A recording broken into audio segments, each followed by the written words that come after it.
রমনার বটমূলে ছায়ানটের বর্ষবরণ অনুষ্ঠানে অংশ নিচ্ছেন ১.৫ শতাধিক শিল্পী। এবারের বার্তা আমার মুক্তি আলোয় আলোয়। অনুষ্ঠান সাজানো হয়েছে ৯টি সম্মেলক, ১২টি একক গানে অন্তর্ভুক্ত করা হয়েছে ৩টি পাঠ। এবার নিরাপত্তা নিয়ে কোনো আশঙ্কা করছে না ছায়ানট। বান্ডেল থাকলে প্রতি সেনমানিতে টাকা বাঁচবে। বিকাশ সেনমানি বান্ডেল কিনে জিতুন প্রতি লেনদেনে।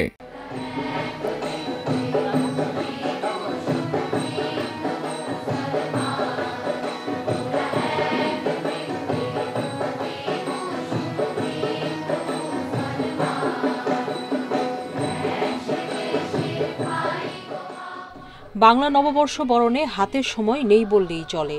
ছায়ানট সংস্কৃতি ভবনে তাই প্রতিদিনই চলছে এমন অনুশীলন।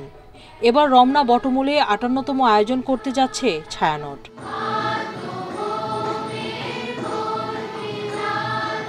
ভোরের আলো ফুটতেই ভৈরবীতে রাগালাপ দিয়ে হবে ১৪৩২ বঙ্গাব্দ বরণের সূচনা।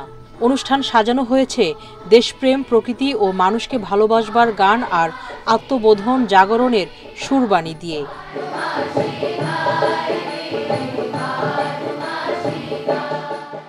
বর্ষবরণ অনুষ্ঠান নিয়ে শুক্রবার সংবাদ সম্মেলনে ছায়ানট জানায়, সব শ্রেণীর মানুষের মাঝে সম্প্রীতি ধরে রাখার বার্তা থাকবে এবার।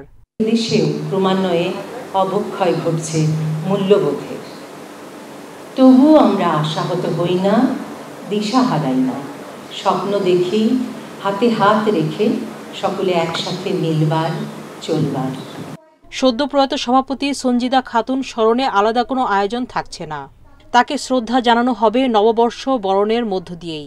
আমাদের মতো চলছে, পরিস্থিতি যেমনই থাক, অনুকূল প্রতিকূল বা মাঝামাঝি কিছু, সেটা নিয়ে আমাদের অন্য রকম ভাবনা থাকতে পারে, কিন্তু আমাদের কর্মধারায় তার কোনো প্রতিফলন নেই। অনুষ্ঠান সুষ্ঠুভাবে আয়োজনে আইন শৃঙ্খলা বাহিনীর সহযোগিতা নিয়ে সন্তুষ্টির কথাও জানায় ছায়ানট। সুলতানা জাহান মিতু, ইন্ডিপেন্ডেন্ট নিউজ, ঢাকা।